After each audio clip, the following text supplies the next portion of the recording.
Hello everyone, how's it going? If you've ever experienced a leg cramp before, people call it a Charlie horse, you know just how painful that can be. Well, what causes these leg cramps? Is there anything that can be done to prevent them? And could they be a symptom of something more serious? If that sounds interesting to you? Then keep watching.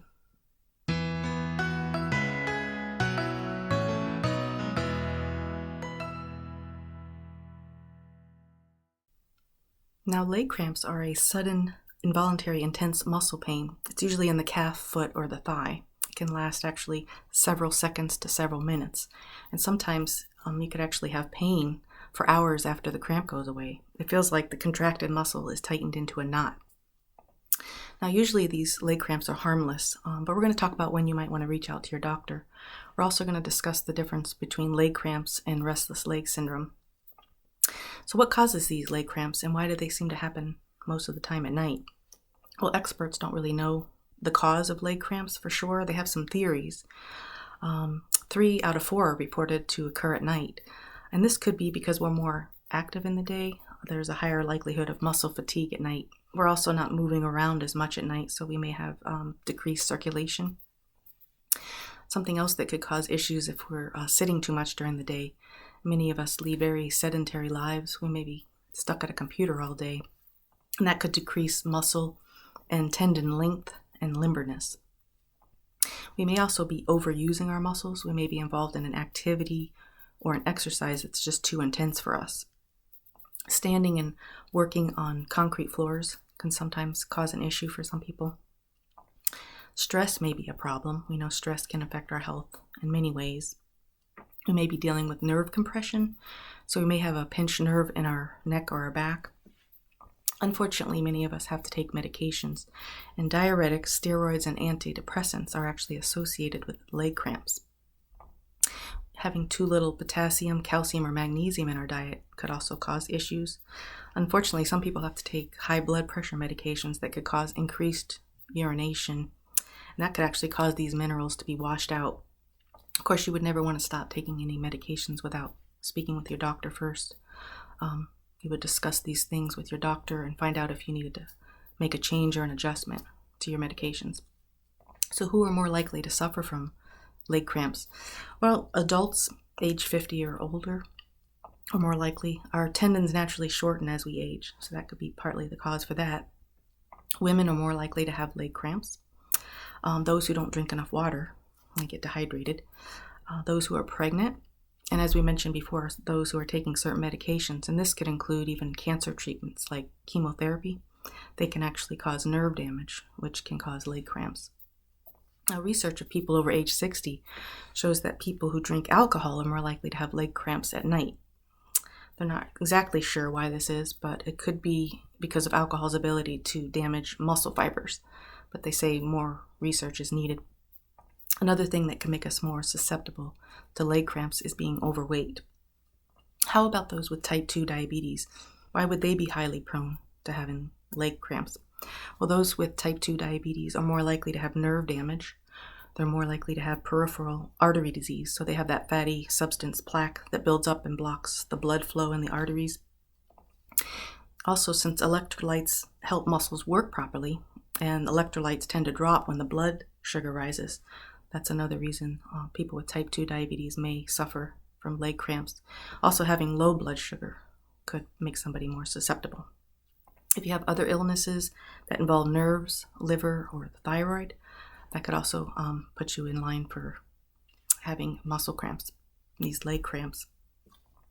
So now let's talk about prevention and what can be done to manage the symptoms, when to reach out to the doctor. But before we move on to that, I'd like to remind you to please like and subscribe if you're enjoying today's information. Just a reminder, always check out the links below. You'll see some product suggestions and you'll see where I gathered the information for the video. And feel free to leave a comment below if you have something you'd like to share on this topic. So what can help if we're dealing with leg cramps? Well, stretches before and after exercise are very important, but especially stretches before bed. Research suggests that a routine of stretching before bed actually has helped people help reduce this issue within about after 6 weeks, especially doing hamstring and calf stretches. Some people even walk around on their heels, and that gives them a good stretch. Now, when someone's experiencing a cramp, walking, standing, or massaging the affected leg can help. Sometimes having a massaging roller can help. I'll leave some links below, some products you can check out. Helping to relax the muscle, you could try doing a heating pad or a warm bath, but it shouldn't be a hot bath. And if you can do the bath in Epsom salts that have magnesium sulfate, that's even better. To help alleviate some of the pain, could try applying a cold pack. If you think hydration is an issue, you want to make sure you find a way to remind yourself to make sure you're drinking enough fluids, especially when you're involved with an activity that's causing you to perspire a lot. You'd want to avoid alcohol or beverages with caffeine. And as we get older, our thirst impulse actually weakens. So we really need to remind ourselves to drink. Sometimes older people also avoid drinking because they don't want to have to be going to the bathroom all the time, but that could cause them not to be drinking enough. On the other hand, you would want to be careful to not overdo it with water. If you were to drink too much water, you could dilute the concentration of sodium in the blood, which could lead to dehydration and leg cramps. That's why some people say during an episode, having mustard or pickle juice sometimes may help. But you want to try to avoid getting dehydrated in the first place. So if you are engaged in an activity that's causing you to sweat a lot, you may want to try an electrolyte beverage like Gatorade or maybe even coconut water to try to avoid getting dehydrated. You could also try taking some over-the-counter pain medication like Acetaminophen or Ibuprofen. You can even try elevating your legs. That may help. Sometimes just changing sleep position helps people. Sleeping on the side would be best, but if you're a stomach sleeper, you want to try to make sure your feet are hanging off the bed so that they are able to flex through the night. Or if you're a back sleeper, you want to make sure that your covers are not tightly wrapped around your feet so that your feet can flex at night to try to avoid those cramps. Something many times people don't think about is how important supportive shoes can be, or maybe even getting custom inserts that can really help people with this type of leg cramping. Some people find it helpful to eat foods high in magnesium, like beans, nuts, whole grains, and leafy greens. Now, when would you want to talk to your doctor? Well, if you're having significant pain, you're waking up over and over again with cramps, if you're having any swelling or numbness in that leg, if you're having changes in the skin of the leg, if you have fluid abnormalities or electrolyte imbalances, or if you have cramps along with muscle weakness, you definitely want to talk to your doctor about this issue. Now, some people have concerns about having a blood clot, and having a blood clot could cause swelling or pain, but it's usually described as a dull pain. It can also cause redness of the skin and warmth to the skin, so the affected area would be warmer than the rest of the skin. Now, the thing to remember with blood clots is they don't always cause symptoms. Usually an ultrasound is needed for a diagnosis. Now let's talk about the difference between leg cramps and restless leg syndrome. Even though they both tend to happen at night, restless leg syndrome doesn't cause severe pain.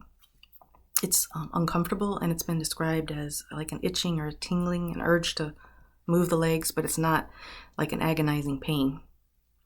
So if all serious issues are ruled out and you're still dealing with leg cramps, there's actually no cure for them, but you can try these preventative measures and try to manage them. Your doctor may be able to prescribe a muscle relaxer or a calcium channel blocker. Sometimes they will recommend a vitamin B complex or magnesium. Usually 200 to 400 milligrams a day works well for most people, but you would never want to start any supplements without first speaking with your doctor to make sure they wouldn't interact with any of your other medications. So it's comforting to know that leg cramps are usually harmless. For most people, stretching and staying hydrated could really go a long way. But if the cramps are not going away, it could be an indication of a serious underlying disease. So if you have concerns, just for peace of mind, you want to reach out to your healthcare team to be evaluated. Well, I hope you enjoyed today's information, and I hope to see you in the next video where we'll discuss another way we can improve our health.